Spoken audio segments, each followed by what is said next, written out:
UFC Que Choisir vient de faire une étude sur les bornes de recharge électrique. Vous savez, les endroits où vous allez recharger votre voiture électrique. Eh bien, le moins qu'on puisse dire, c'est que les résultats ne sont pas bons du tout.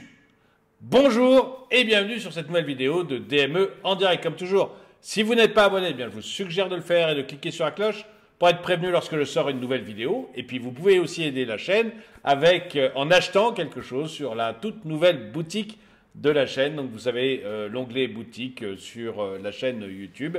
Et vous pouvez acheter des mugs, des t-shirts, des polos à l'effigie de DME. Ils vous seront livrés avant Noël, si vous regardez bien cette vidéo, le jeudi 7 décembre ou dans le mois de décembre. Ils seront encore livrés avant Noël. Bon, démarrons donc avec cette étude qu'a fait l'UFC Que Choisir. Un déploiement du réseau à accélérer et des dérapages tarifaires à stopper. Et vous allez voir qu'au niveau tarif, les bornes électriques, c'est plus ou moins le Far West.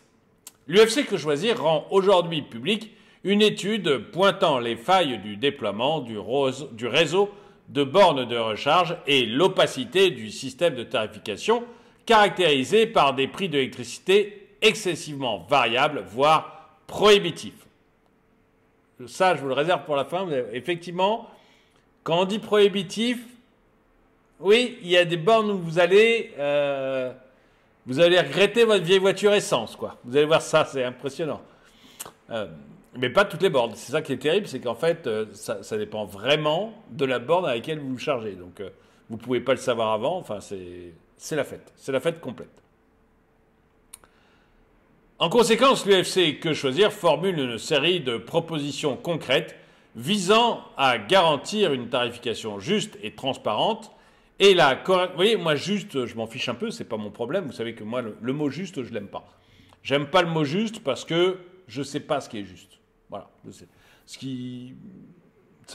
C'est très vague, c'est un mot valise, c'est un mot fourre-tout, j'aime pas ce mot-là. Par contre, transparente, ça me semble essentiel. C'est-à-dire qu'il faut vraiment que toute personne qui va faire recharger sa voiture soit au courant des différents prix qui sont pratiqués. Vous voyez, quand vous êtes sur autoroute, vous avez les prix pratiqués par les distributeurs d'essence, etc. C'est facile, c'est indiqué, c'est propre, c'est clair. Là, il faudrait qu'on ait la même chose sur l'électrique, avec en plus le fait que comme les voitures électriques n'ont pas d'autonomie, eh bien, une autonomie très faible, eh bien, on puisse savoir sur une carte type Google Maps les différents prix pratiqués par les différents trucs, les différents chargeurs. Mais ça serait vraiment quelque chose d'important. Et donc, série de propositions également pour la cohérence du déplacement des bornes de recharge, condition indispensable à une utilisation sereine des véhicules électriques par le consommateur. Le chantier des déploiements des bornes reste important. Les bornes de recharge publiques sont indispensables pour les possesseurs de véhicules électriques. D'abord, pour les 37% de ménages ne disposant pas d'un stationnement privatif. Et ensuite, bah oui, parce que quand vous êtes en ville, vous n'envoyez pas une rallonge depuis le haut de votre appartement. Et ensuite, pour l'ensemble des automobilistes réalisant de longs trajets.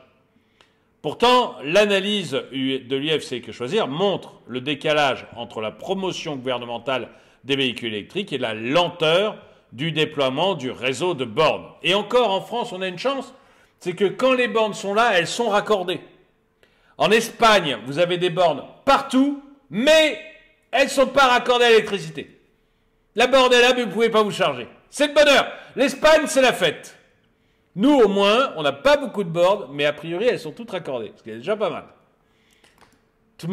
Tous les pays européens sont dans ce cas-là. C'est le bazar, mais partout. Vraiment partout. Et la raison du bazar, je m'arrête beaucoup, je suis désolé, mais la raison du bazar, c'est tout simplement qu'on a des États qui veulent forcer le marché. Quand vous faites comme ça un changement au pas de charge, qui en plus se terminera dans le mur, parce qu'il n'y a pas d'autre choix. Tout simplement parce qu'on ne produit pas assez d'électricité, donc ça finira dans le mur. Les Allemands, ça y est, sont déjà dans le mur, et ils ont autorisé les opérateurs d'électricité de couper les recharges de voitures ou d'obliger de ne recharger qu'à 50% de ces voitures s'il y a trop de demandes d'électricité. Donc, dès l'année prochaine, dès 2024. J'ai fait une vidéo sur le sujet. Donc les Allemands sont dans le mur, mais toute l'Europe sera dans le mur. Parce que personne ne produit assez d'électricité. Et notre problème aujourd'hui sur les bornes, on va voir ça, mais le problème sur les bornes, c'est qu'on a un État qui dit en 2035 que des voitures neuves électriques, qui pousse comme un malade à la voiture électrique, mais qui n'a pas pensé qu'il fallait mettre du nucléaire pour, parce qu'il n'y a pas le choix, du nucléaire pour alimenter les voitures électriques, et qui n'a pas pensé qu'il fallait aussi du temps pour mettre le bon nombre de bornes, qu'on puisse se recharger partout. À moins que sa volonté, ça soit que vous viviez à proximité de chez vous, que tout le monde vive à 20 km de chez lui. Mais là, on rentre dans du complotisme. Moi, je préfère me dire que c'est juste des gros incompétents. Et qu'en fait, ils se sont mis des objectifs irréalistes, irréalisables, je le disais, ne serait-ce que par la production d'électricité. On ne produira jamais assez d'électricité. Tous les experts sont d'accord avec moi. On ne produira jamais assez d'électricité pour que ça fonctionne. Mais en plus, voilà, il faut les bornes, il faut le temps de mettre les bornes, il faut le temps de les fabriquer, il faut le temps de les installer. On voit aux États-Unis, bon, il n'y a pas assez de bornes, mais en plus, maintenant, ils ont des problèmes de panne de bornes et il n'y a pas assez d'électriciens spécialisés. Il n'y a pas assez d'électriciens, parce qu'une borne de recharge rapide, c'est un petit peu plus complexe que la prise dans votre mur, donc il faut des électriciens qu'on est spécialisés là-dedans. Il n'y en a pas assez aux États-Unis. J'ai fait une vidéo aussi là-dessus. Donc en fait, l'État veut forcer un marché, veut avancer à marche forcée, alors qu'au bout, au final, ça finira dans le mur, il n'y a pas d'autre solution. Mais en plus, tout le long, on s'aperçoit des trucs qui ne vont pas, quoi. Et donc voilà l'une des choses qui ne va pas. En effet, l'objectif de 100 000 points de recharge déployés en 2020 n'a été atteint qu'en mai 2023. Si une accélération du déploiement a récemment été constatée, les retards accumulés mettent en péril l'objectif de 400 000 points de recharge disponibles en 2030. Selon différentes projections établies dans notre étude, entre 60 000 et 150 000 bornes pourraient venir à manquer. C'est-à-dire presque un quart des bornes. Je prends le médian entre 150 et 60, c'est à peu près 200, c'est à peu près 100, pardon. Bon, 100 000 sur 400 000, ça veut dire qu'il manque un quart des bornes. C'est beaucoup, une borne sur 4 qui manque. Laissant alors entrevoir des engorgements de véhicules devant les bornes. A fortiori, si la disponibilité des bornes ne s'améliore pas, 39% des bornes de recharge rapide ne fonctionnent pas en permanence.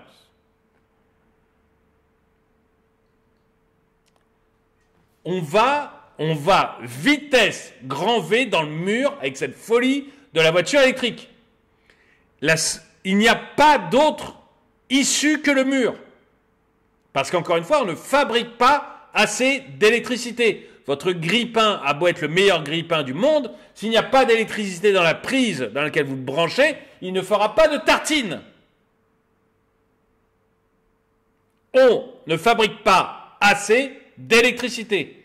Et on ne fabriquera pas assez d'électricité en 2030. C'est dans 6 ans. 6 ans. Je ne sais même pas si on a le temps de faire des usines thermiques à cette vitesse-là. Je ne suis même pas sûr qu'on ait la capacité de faire des centrales thermiques en 6 ans. Nucléaire, c'est même pas la peine d'y penser. Et l'éolien, ça marche 25% du temps. Donc, encore une fois, si vous faites de l'éolien, vous êtes obligé de faire du thermique à côté. Ou alors, vous dites aux gens qu'ils ne peuvent se charger leur voiture que quand il y a du vent. 6 ans, on n'y arrivera pas en 2030. En 2035, c'est 11 ans. On a eu le temps pour des centrales thermiques, mais il en faut partout. La puissance qui est demandée est gigantesque. On n'y arrivera pas. Et on n'a pas le temps de faire du nucléaire en 11 ans. Pas en France. En Chine, oui. En Inde, oui. En France, non. Donc, au bout du bout, c'est le mur. Mais là, on voit que même si on avait réglé ce mur, mais qui est c'est irréaliste, c'est impossible. Voilà, c'est totalement impossible. Même si c'était possible, on voit qu'il manquerait une borne sur 4 et qu'en plus, les bornes de recharge rapide, 40% des bornes de recharge rapide ne marchent pas en permanence. C'est cuit. Il y a un moment, il y a un principe de réalité, moi je pense. Hein. Dites-moi ce que vous en pensez, mais pour moi, il y a un moment, il y a le principe de réalité. Le principe de réalité, c'est on repousse la limite, voire on laisse tomber, mais aucun État n'aura les tripes de dire on a fait des conneries, on laisse tomber ce genre de bazar, ça sert à rien. Sauf si un jour je suis élu président de la République. Mais moi ou si le président argentin devenait président français. Mais donc personne n'aura les tripes de faire ça. Mais au moins reculer la date. Et reculer, hein, 10 ans de plus. 10 ans de plus. Gaïa s'en fout, hein. Honnêtement, Gaïa, ça changera. Mais alors, l'Europe comme ça, vu ce que ça représente, et la France surtout, mais l'Europe même, ce que ça représente, Gaïa s'en tape complètement. Hein. Donc ça ne changera rien, hein, croyez-moi. Seulement on aura au moins une chance d'y arriver. C'est un projet délirant qui n'a aucun intérêt, mais on aura une chance d'y arriver. Au-delà du nombre de bornes, l'absence d'une stratégie globale d'implantation sur le territoire laisse craindre la persistance de zones blanches de la recharge publique. S'il existe des schémas directeurs de développement des infrastructures de recharge de véhicules électriques ouvertes au public, les S-Drive, veillant à la coordination et à la cohérence du déploiement des bornes sur le territoire, ceux-ci ne sont pas obligatoires. Bref, on a fait des plans, vous les suivez si vous voulez. C'est cool. Mais en même temps, vous voyez, moi, si j'avais des bornes de recharge à mettre, je les mettrais sur l'autoroute Paris-Lyon.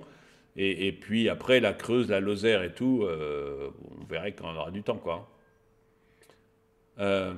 Cela, c'est dur pour ceux qui habitent en Creuse et en Lozère, mais voilà, si moi je devais fournir ce service-là, payant et gagner des sous avec, j'irais là où il y a beaucoup de clients. Cela n'est pas acceptable alors que les enjeux environnementaux appellent les consommateurs à se tourner vers des véhicules électriques moins polluants, particulièrement en zone rurale, où les alternatives à la mobilité automobile sont réduites. Alors, oui, mais à mon avis, pour écrire ça, t'es parisien, parce que en zone rurale, en dehors de ceux qui font des tout petits trajets, il n'y en a pas un qui prendra une voiture électrique. On a besoin de se déplacer, d'avoir des véhicules. J'ai parmi mes abonnés quelqu'un qui m'a envoyé un petit mail très gentiment. Vous passez par mon site Droma Economy. Vous pouvez m'envoyer, il y a un formulaire contact, vous m'envoyez un mail, c'est très sympa. Et, ou alors contact@dromaeconomy.com. Et elle est auxiliaire de vie. Elle a acheté une... Attendez, je vais vérifier. Oui, c'est ça, une C0. Une Citroën C0. Et elle m'a dit effectivement C0. Non, mais elle a acheté d'occasion, pour pas cher, parce qu'avec toutes les primes, avec tous les machins trucs, elle en avait vraiment, vraiment pas cher. Elle a trouvé qu'elle faisait une affaire. Donc elle achète ça à 180 km de chez elle. Elle rentre chez elle, elle n'a jamais pu atteindre sa maison. 180 km. Elle n'a jamais pu atteindre sa maison. Donc elle est tombée en panne d'électricité, hein, puisque le véhicule ne pouvait plus faire que 60 km. 3h30 d'attente que quelqu'un vienne la dépanner, hein, ça a été super long, super compliqué, super agaçant, donc je vous passe les détails. Et puis, elle a dit, bah, comment je fais pour changer des batteries, dans ce cas, pour que ma voiture marche mieux, comment je fais pour changer les batteries? Les prix pour changer les batteries étaient mais complètement prohibitifs. Je me souviens plus de ce qu'elle m'a dit, mais de mémoire, on était plus de l'ordre de 10 000 euros, vous voyez, c'était des sommes gigantesques. Gigantesque. Beaucoup plus cher que la voiture. Du coup, elle n'a pas changé les batteries. Et du coup, bah, elle me dit, mais je suis bien embêté parce que moi, je peux faire 60 km avec ma voiture électrique. Je suis auxiliaire de vie. Donc le matin, je passais d'un client à l'autre, là, à la campagne. 60 km, c'est pas du tout sûr. Et surtout, je ne peux pas le faire avec une voiture qui n'a pas d'autonomie. Parce qu'elle avait testé aussi, oui, je me rappelle de ça, chez elle. Elle a fait des tours près de chez elle, sans sans phare, sans essuie-glace, sans chauffage, m'a-t-elle dit. Donc elle a fait des tours en bagnole et 60 km. Elle pouvait faire que 60 km. Il n'y a pas de montée, il n'y a pas... C'est tranquille, 60 km. Elle dit, mais je ne peux pas aller voir mes clients avec 60 km, donc du coup, voilà, elle est coincée avec sa Citroën C0, et donc elle m'a bien dit C0. Donc voilà. Mais donc les gens à la campagne, c'est pas des bornes qu'il leur faut, c'est pas vraiment ça, c'est des voitures fiables. Parce que mon auxiliaire de vie, là, elle n'a pas le temps, même si tu lui mets une borne, elle n'a pas le temps d'aller recharger sa voiture entre deux clients, quoi. Enfin, il y a un moment, il faut... Voilà, on est en zone rurale, on roule. Et ensuite, le côté non polluant de la voiture électrique, bon, allez, maintenant tout le monde sait que c'est du pipeau, parce que les terres rares, parce que les conditions de fabrication, parce qu'on ne sait pas recycler les batteries, parce que les pays qui ont le plus d'éoliens, comme l'Allemagne, sont ceux qui polluent le plus, parce que l'éolien marche 25% du temps, et du coup, terrestre 25% du temps, maritime 35% du temps. Donc du coup, vous devez mettre des grosses centrales au fioul, au charbon, au gaz, pour compenser. Et donc l'Allemagne a réussi à émettre énormément de CO2, tout en ayant investi très massivement dans l'éolien. C'est des centaines de milliards foutus au feu. Foutu au feu. Mais toujours est-il que le côté, voyez, écologique du véhicule électrique, hein, rien que le recyclage des batteries, une fixation des prix de recharge répondant à des critères opaques, voire abracadabrantesques. Oui, parce que, alors, quand vous... J'aime bien ce mot, abracadabrantesque. C'est Chirac qui l'avait inventé. Mais parce que, une fois que vous avez galéré pour trouver votre borne, hein, puisque l'étude nous dit qu'il n'y en a vraiment pas assez et qu'il va en manquer 1 sur 4 à ce rythme-là. On manquera 1 sur 4 au moment où on avait prévu de les avoir, quoi, 2030.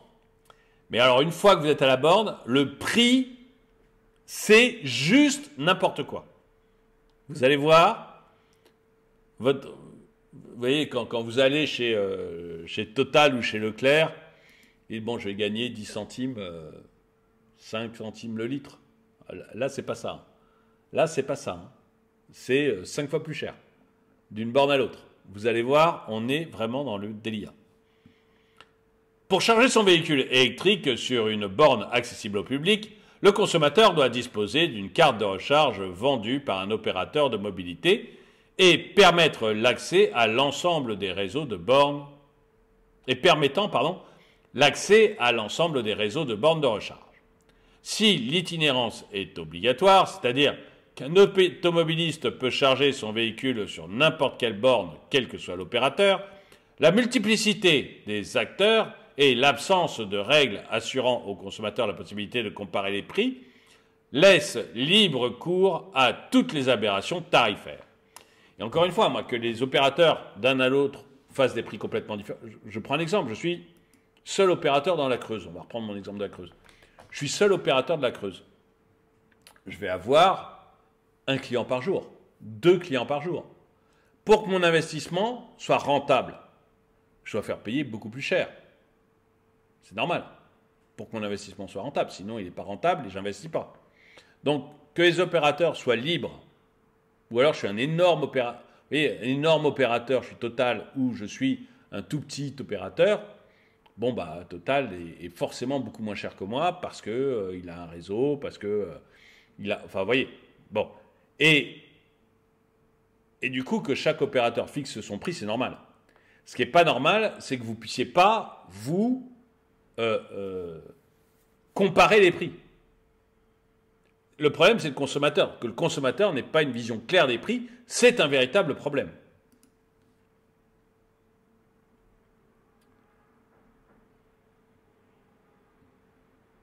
Certains opérateurs pratiquent une tarification à la quantité d'électricité consommée, le kilowattheure. D'autres y associent des frais fixes. D'autres encore des frais de stationnement. De plus, les poids de ces paramètres sont systématiquement différents d'un opérateur à l'autre.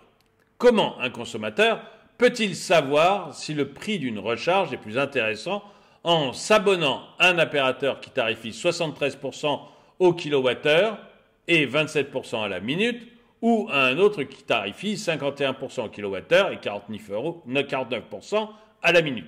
Et comment reprocher aux consommateurs de ne même pas se poser la question quand un opérateur fixe le prix selon la formule 5% de frais fixes plus 65% de kilowattheure plus 30% à la minute plus frais de stationnement à partir de 2 heures? La première des choses, c'est qu'il faut que le consommateur comprenne et sache. L'opérateur n'a pas intérêt à ça. Hein, le commerçant, il a intérêt à vous enfumer. Voilà. Il faut être clair. Mais le rôle du pouvoir public, c'est justement de faire en sorte que les choses soient claires. Chacun fixe son prix, il n'y a pas de problème, mais le consommateur doit comprendre. Sinon, c'est impossible. C'est impossible. Quand vous avez une station Leclerc, une station Auchan, une station Total, bah vous avez le prix au litre, puis c'est réglé. Vous savez combien vous allez payer. Et après, vous choisissez d'aller chez Total, chez Leclerc ou chez Auchan, en fonction du service, en fonction de la proximité. Mais là,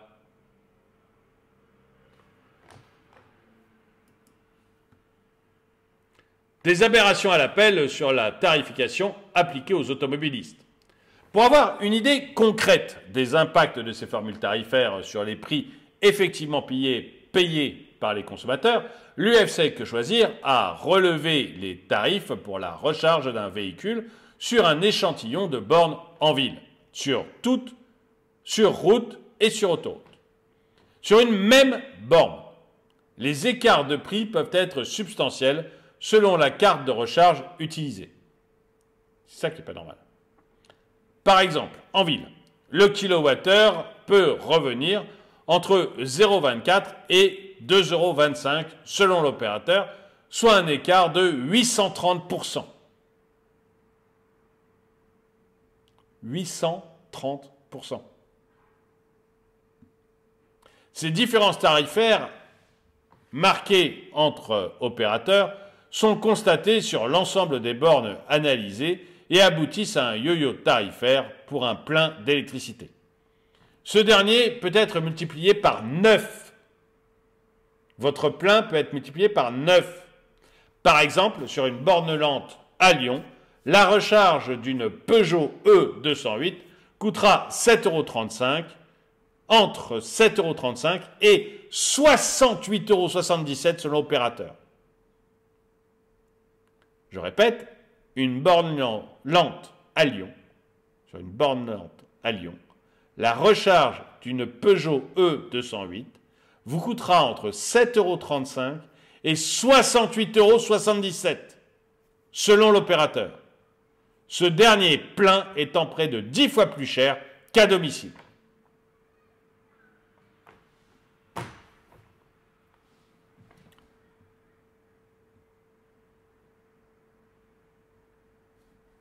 Je ne sais pas ce que vous en pensez, mais